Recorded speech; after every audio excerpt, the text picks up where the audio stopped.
Hi everybody, here we are again. It's Friday and it's brew day.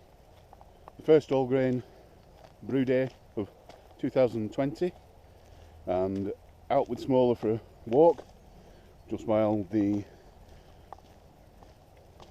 strike water, I forgot what it was called then, while the strike water is heating. It was up to 50 something, so it's only got another 20 degrees to go. It should be well up there by the time we get back. We're only going to be, it's about 40 minutes of a walk, half an hour, 40 minutes, depends on how quick we go. There and back affair. Right, that's enough blethering. Oh yeah, we're going to do a Batemans XXXB. Going to rein it back a bit, because in the book that I've got it's 5.9%, and I prefer a more sessionable beer than that. Giddy Juice is 5.9. They're smaller in the background. Ooh, just stopped for a wee.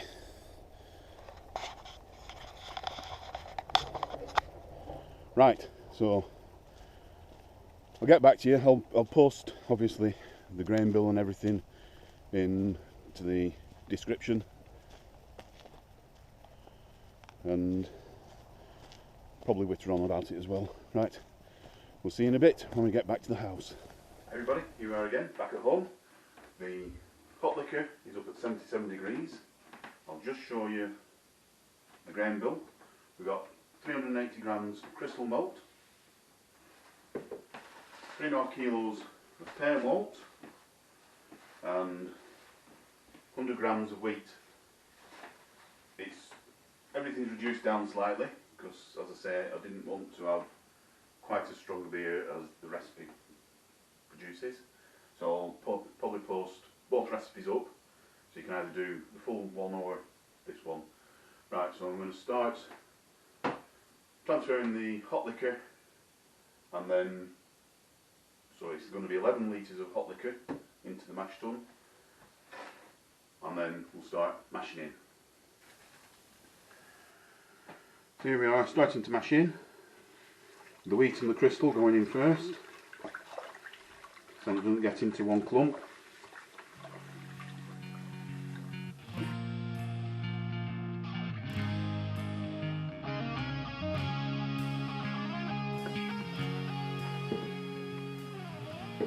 Right, that's all the grains in. Just give it a good stirring up. Get the thermometer.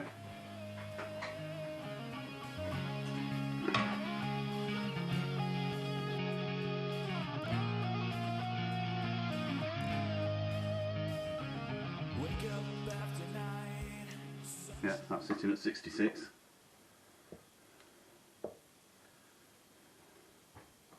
As I say, a little bit loose. Right, lid.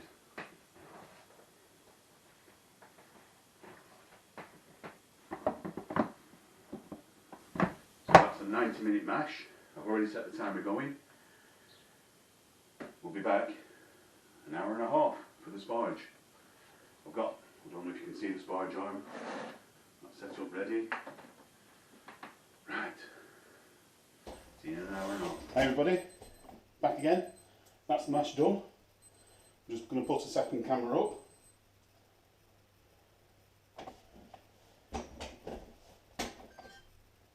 Turn it on.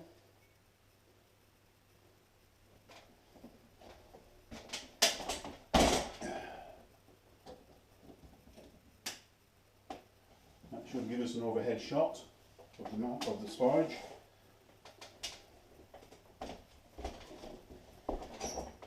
Right.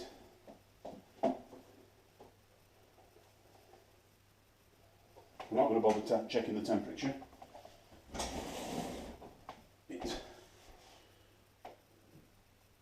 I've mashed several times in this and it drops about half a degree. Right, so I need to run off some of the mash liquor to let the grain bed settle. Just do it slowly.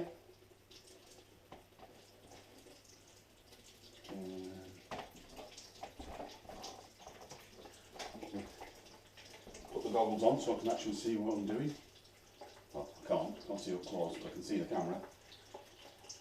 Right, it starts off pretty cloudy. I don't know if either camera's going to, I'll just show you that.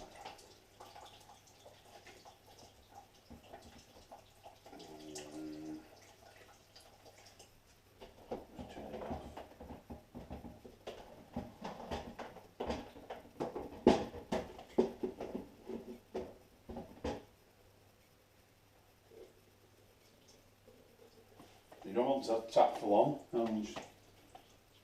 There you go.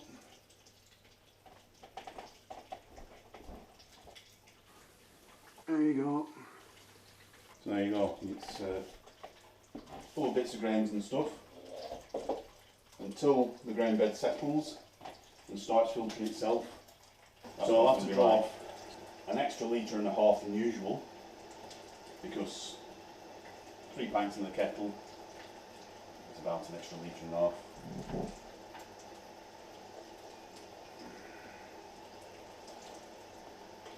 There's already less bits in it. That was the second jug that I've drawn off. So we've drawn off just over a litre in that one. Got plenty of jugs. I'll show you this. This is the yeast starter. You can see the yeast is already settling out, but you can see the bubbles dragging the yeast up to the top. I'll show you this. This is the yeast starter. So that's setting off like the clappers. And we've got another, 3 hours left yet. We've got 2-hour boil, and sparge will probably take about an hour. Right, I'll fast forward the rest of this. Sitting up and looking around, my mind is lost in space. Still lying in my jeans, they stink of fags and beer. Trying to remember last night, how the hell did I get here? Right, here we are, very start of the boil. Collected 23 litres of wort. I've got about 2.5, 3 litres left. So, what's that?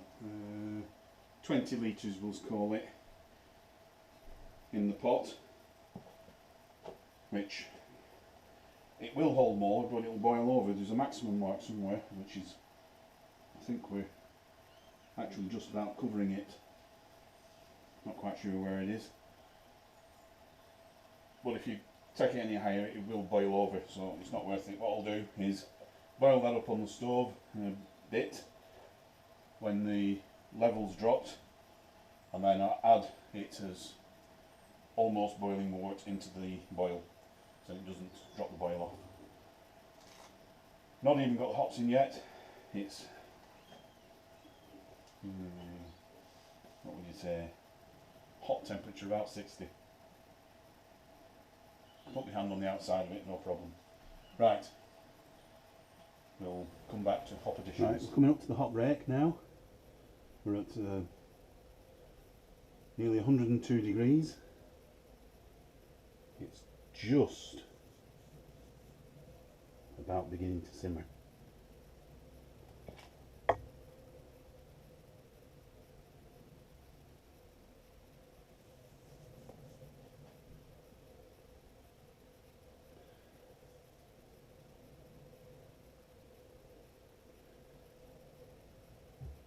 Probably speed this up because you think it's there and then it's nowhere near, but no, it's just looks like it's about to go.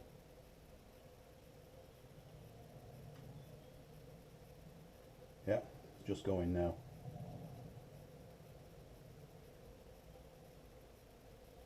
So I've got hand on the power.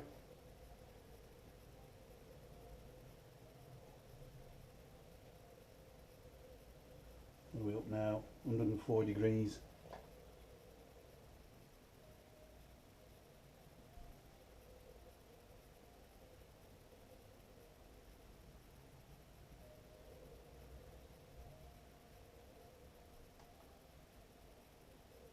Right, temp power off.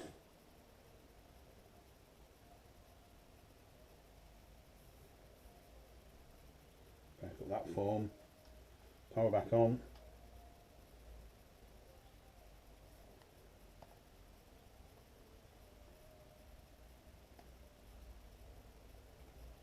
Power off.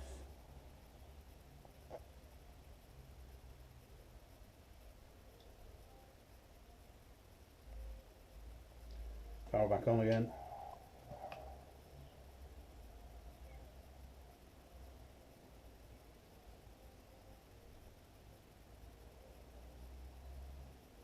Power off. Nearly there, we nearly had it then. Power back on again.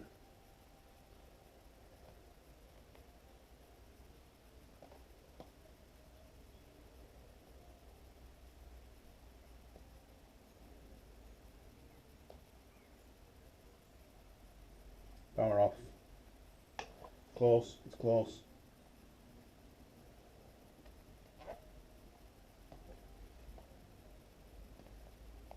Power back on again.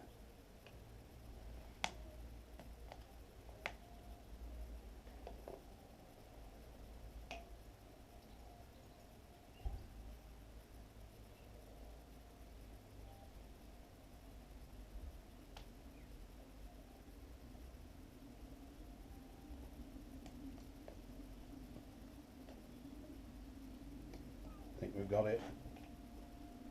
That's it. 106 degrees.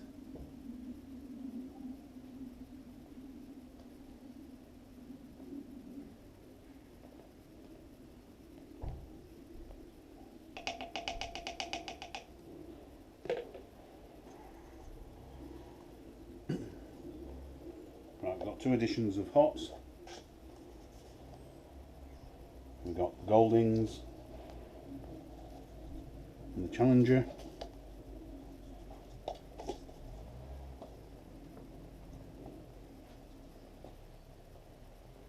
"34 grams of Challenger, 33 grams of Goldings." Shove them down in the hot spider. We'll start the timer. So we're boiling for 1 hour and 45 minutes, and then we've got the 15-minute hop addition to go in, as well as the, not Protz, it's something like that.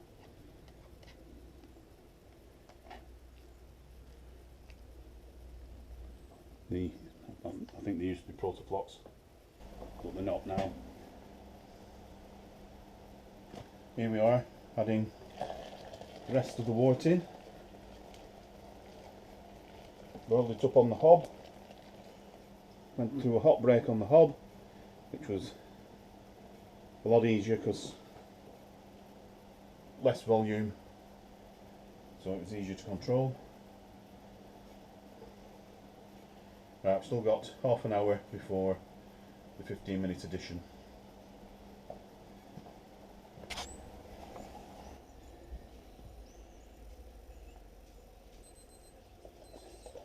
Right, 15 minutes to go. Whirlflock goes in.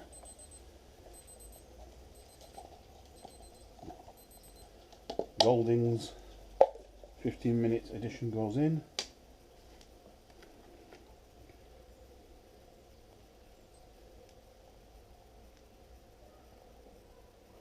Set the timer.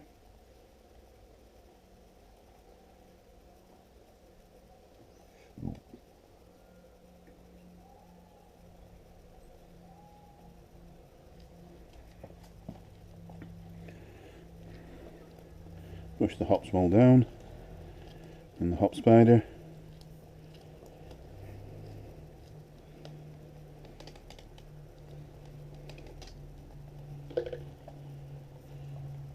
Right, brew day is all but finished. Right, that's power off, boil's done. I did a bit of footage about sterilising the chiller by running boiling wort through it for 2 minutes, but I didn't turn the camera on, so we've missed that. So it's exactly the same as basically this, but with the thing boiling. So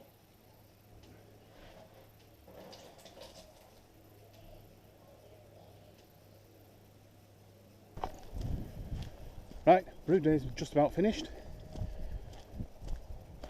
I've got, what was it, 13.5 litres of wort at, I did a rough reading of about 1076, might be a little bit higher, not much, might be a little bit lower, but by the time I've added some cold water, bringing it up to 23 litres, along with the starter, don't forget the starter, there's about a litre of starter. So once I put the starter in, topped it up to 23 litres, it should be in around about the 1045 mark, roughly, hopefully 1040 to 1045. That's the figure I was aiming for in my head, with just sort of guesstimate figures. So I probably won't do an update of adding yeast in, adding water. I've got to clean everything up yet as well, so I'll just post it down in the description along with the recipes and anything else I can think of. Right, just out again with a little small dog. She needs another walk, so bit of relaxation at the end of the day. Right, like, comment, subscribe. See you next time. Cheers. Bye.